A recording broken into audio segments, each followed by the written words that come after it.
Then Pilate took Jesus and flogged him, and the soldiers twisted together a crown of thorns and put it on his head and arrayed him in a purple robe. They came up to him, saying, "Hail, King of the Jews!" and struck him with their hands. Pilate went out again and said to them, "See, I am bringing him out to you, that you may know that I find no guilt in him." So Jesus came out wearing the crown of thorns and the purple robe. Pilate said to them, "Behold, the man." When the chief priests and the officers saw him, they cried out, "Crucify him! Crucify him!"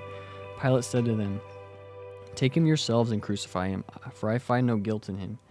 The Jews answered him, "We have a law, and according to that law he ought to die because he has made himself the Son of God." When Pilate heard the statement, he was even more afraid. He entered his headquarters again and said to Jesus, "Where are you from?" But Jesus gave no answer. So Pilate said to him, "You will not speak to me? Do you not know that I have the authority to release you and authority to crucify you?" Jesus answered him, "You have no authority over me at all, unless it has been given to you from above. Therefore he who delivered me over to you has the greater sin." From then on, Pilate sought to release him, but the Jews cried out, "If you release this man, you are not Caesar's friend. Everyone who makes himself a king opposes Caesar." So when Pilate heard these words, he brought Jesus out and sat down on the judgment seat at a place called the Stone Pavement, and in Aramaic, Gabbatha. Now it was the day of preparation of the Passover. It was about the 6th hour. He said to the Jews, "Behold your king." They cried out, "Away with him! Away with him! Crucify him!" Pilate said to them, "Shall I crucify your king?" The chief priests answered, "We have no king but Caesar." So he delivered him over to them to be crucified.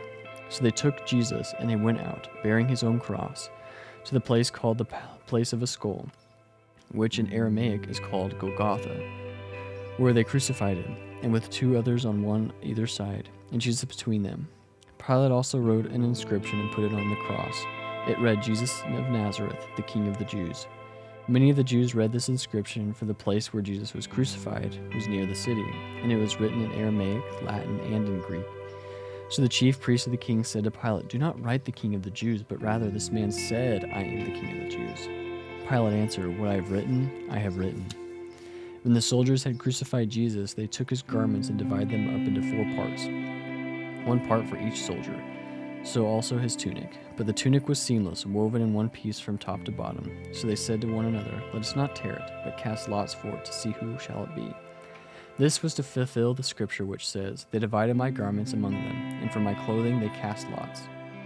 So the soldiers did these things, but standing by the cross of Jesus were his mother and his mother's sister, Mary the wife of Clopas, and Mary Magdalene. When Jesus saw his mother and the disciple whom he loved standing nearby, he said to his mother, "Woman, behold your son." Then he said to the disciple, "Behold your mother." And from that hour the disciple took her to his own home.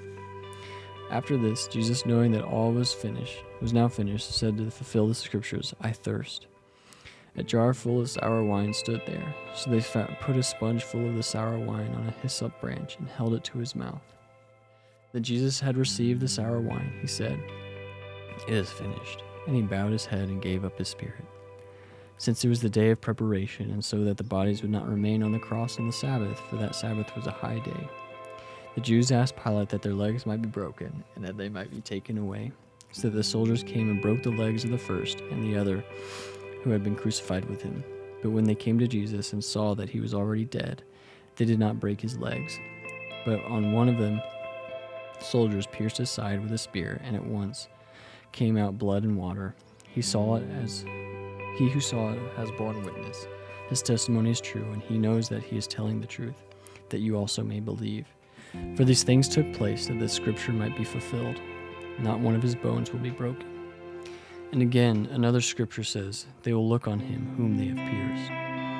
After these things, Joseph of Arimathea, who was a disciple of Jesus, but secretly, for fear of the Jews, asked Pilate that he might take away the body of Jesus. And Pilate gave him permission, so he came and took away his body.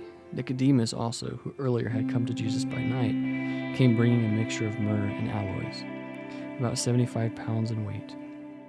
So they took the body of Jesus and bound it in linen cloths with the spices, as is the burial custom of the Jews. Now in the place where he was crucified, there was a garden, and in the garden a new tomb in which no one had been laid. So because of the Jewish day of preparation, since the tomb was close at hand, they laid Jesus there.